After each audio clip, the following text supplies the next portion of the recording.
And I will.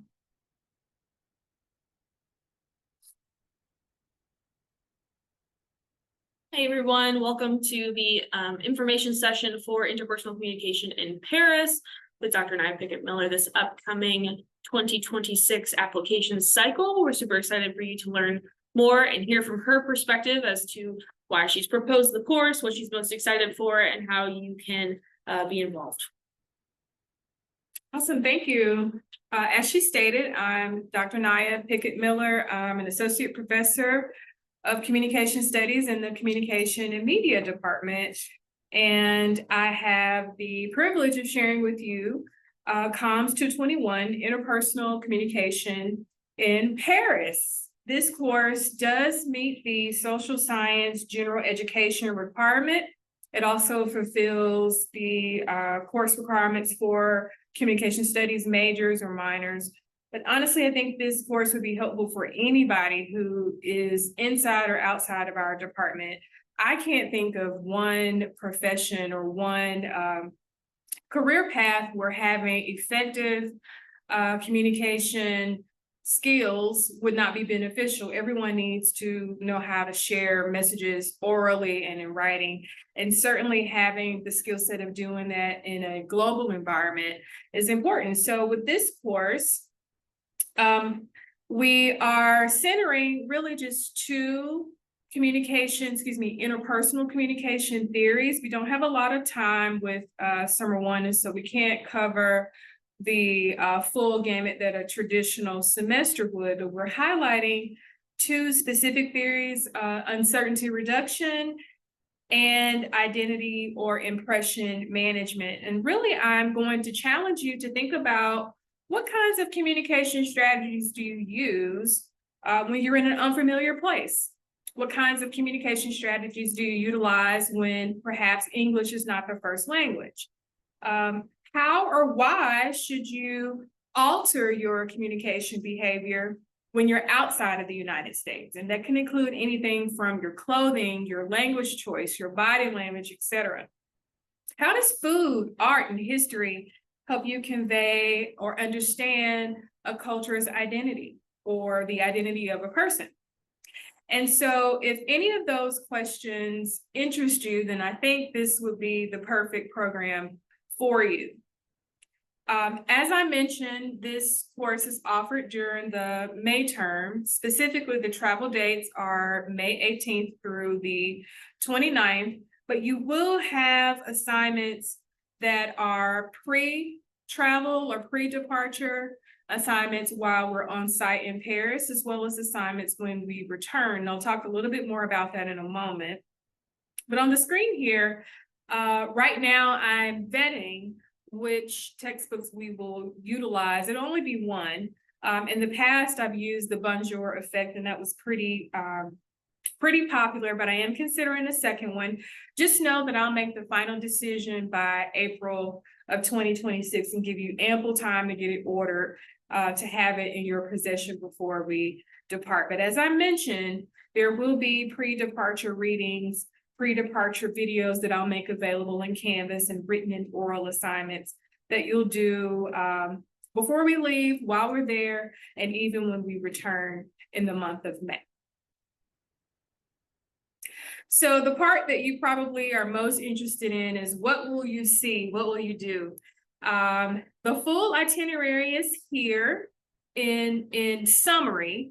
And this is not reflecting the corresponding assignments that go with it. For the sake of time, I'm not gonna go through each and every day. I'll just say May 18th would be a travel day. And so the first full day, you will get a chance to do a lovely Seine River cruise. So you'll get a chance to see a lot of the iconic sites in the city from the riverfront. So I'm talking about the Eiffel, the Louvre, the Capitol buildings, etc. And that's a great way to sort of kick off the program and introduce you to the lovely city of Paris. And then we will visit the Pantheon. You'll get a chance to walk in the Luxembourg Gardens. You'll indulge in a French etiquette workshop, which does involve eating. We will, of course, visit the Louvre, the Palace of Versailles and its gardens. You will have a free day and the option to visit Disneyland Paris if you choose. That's optional.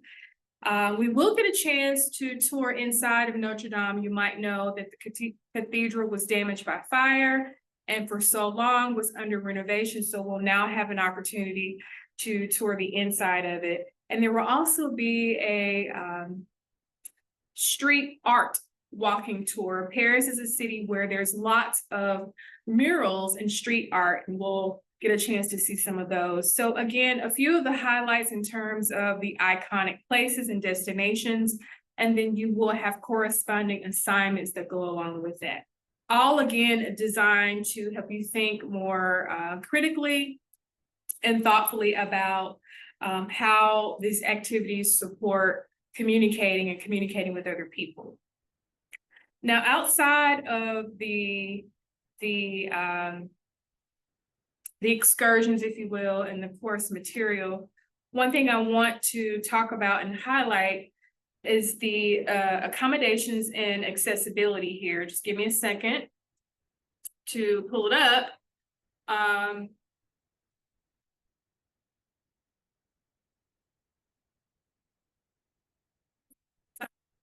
All students are encouraged to participate in study abroad and study away courses, but you do want to think about the course demands and how that relates to your personal needs.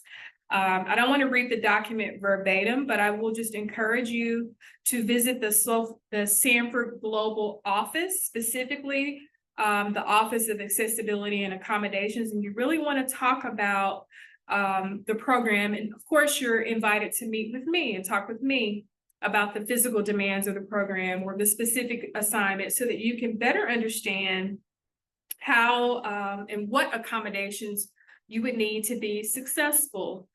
Just a few things I do want to highlight when I say considerations. For instance, the itinerary and the terrain.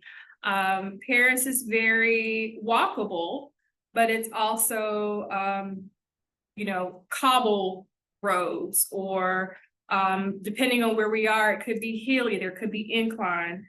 So you do want to make sure that you fully understand the activities and the level of participation that's going to be required of you. You do want to think about personal assistance, any personal care that you might need.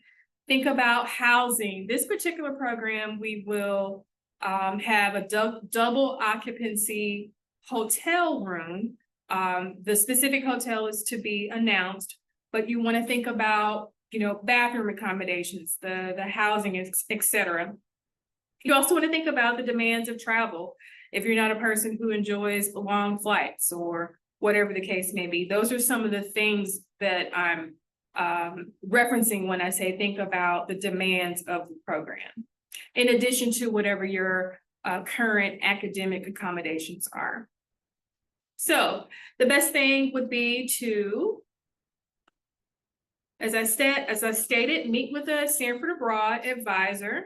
You're welcome to meet with me, and then we'll talk more specifically about your needs as well as the Office of Accommodations. Any questions or anything that I can reiterate on that? No, yeah, OAA is great about working with students. So just if you utilize disability services, talk with them sooner versus. Yes.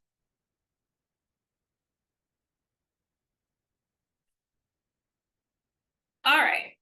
Let me get out of this screen. Still there? So,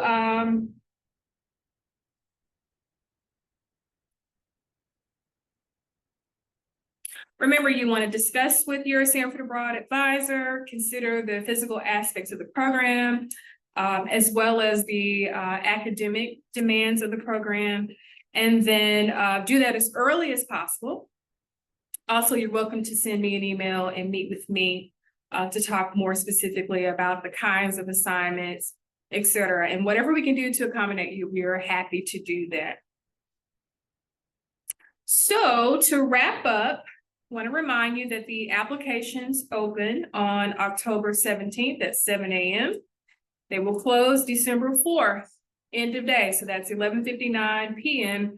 And that is the Central Standard Time Zone, the time zone that the school is under. So you want to remember that if you go home for a holiday break, you want to make sure that you get your application in based on Sanford's time zone.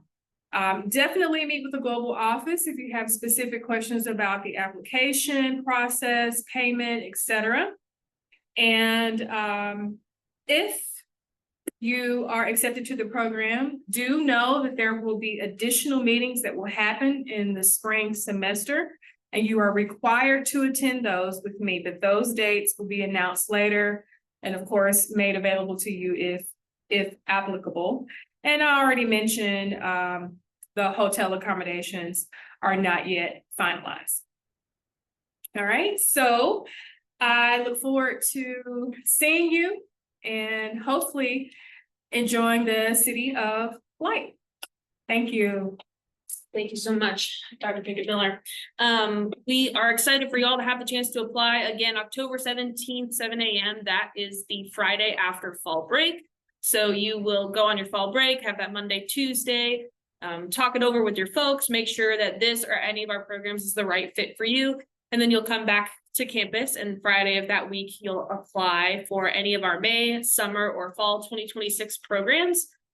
The May and the summer term programs, there is no essay or recommendation letter as a part of that application process. So when we say apply early, we mean it, apply right away.